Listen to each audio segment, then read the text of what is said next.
पण मग त्यांचाही सहभाग असतो का राजकारणात कधी तुमच्या? म्हणजे तुम्ही तिघं आहात, पण ते तुमच्या राजकारणाकडे कसं बघतात? तिचा फार क्वचित, म्हणजे ती फक्त आता निवडणुकीला, म्हणजे आता मागच्या निवडणुकीला लोकसभेच्या आम्ही जेव्हा बाहेर असायचो त्यावेळेस आजीला सांभाळणं आणि मग सगळ्या गोष्टी, किंवा आत्ता तसं बघायला गेलं तर आमच्यापेक्षा कळत नकळत तिची पॉप्युलरिटी सुद्धा आमच्या मतदारसंघात किंवा आमच्या तालुक्यामध्ये चांगली आहे. कारण ती नॉन पॉलिटिकल असल्यामुळे जात असते, भजनं चालू असतात तिची, सप्ताह चालू असतो, काही ना काहीतरी गाठीभेटी अशी तिच्या चालू असतात. त्यामुळे तिचं सुद्धा ग्राउंडवरचं नेटवर्क, त्यामुळे नकळत एक सपोर्ट सिस्टीम त्यांची पण आहे. ती अराजकीय असल्यामुळे तिच्याकडे लोकांचा बघण्याचा दृष्टिकोन हा खूप वेगळा आहे. किंवा एखादी गोष्ट मी किंवा भाईने केली, एखादा कार्यक्रम केला, तर ती एक समज असते की हे पॉलिटिकल इंटेंटने, पण तीच गोष्ट जर तिने केली, कारण ती अराजकीय असल्यामुळे तिच्याकडे बघण्याचा दृष्टिकोन किंवा तिच्यासोबत बोलणारी लोक सगळीच राजकीय आहेत अशातला भाग नाही, ते अराजकीय पण आहेत. तर तो एक फरक नक्कीच पडतो.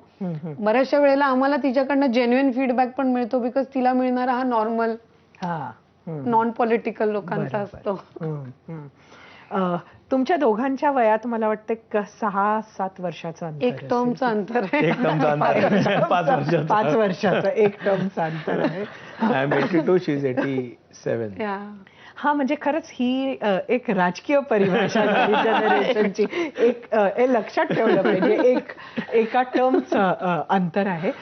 पण लहानपणी त्यामुळे तुमचं भांडणं वगैरे व्हायची का?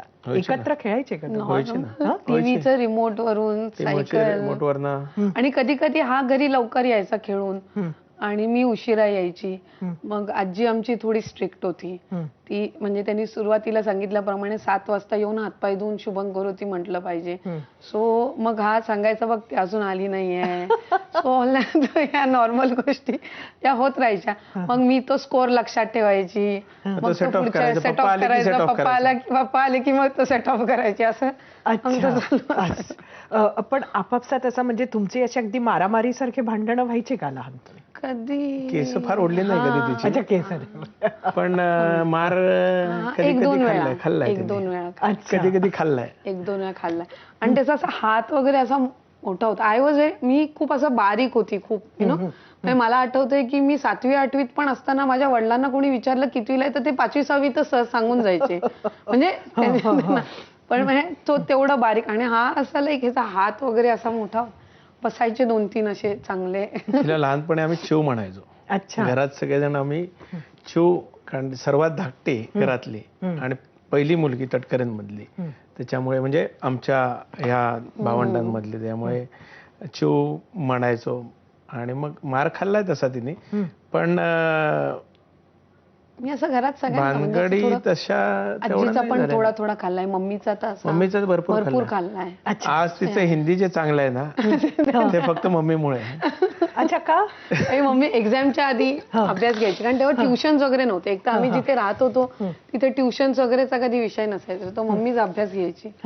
सो अभ्यास करताना असे मला आठवतं रात्रीचे, म्हणजे परीक्षा दुसऱ्या दिवशीची रात्रीची आदल्या दिवशी बाराखडी घेत होते आणि मी माझा अभ्यास झालेला होता, त्याच्यामुळे मी मजा घेत होतो. म्हटलं घे मम्मी याची बाराखडी.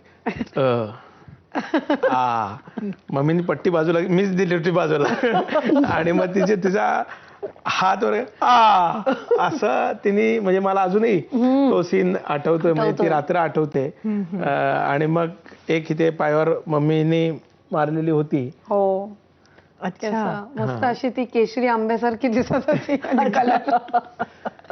तसं मार मम्मीचा पण खाल्ला.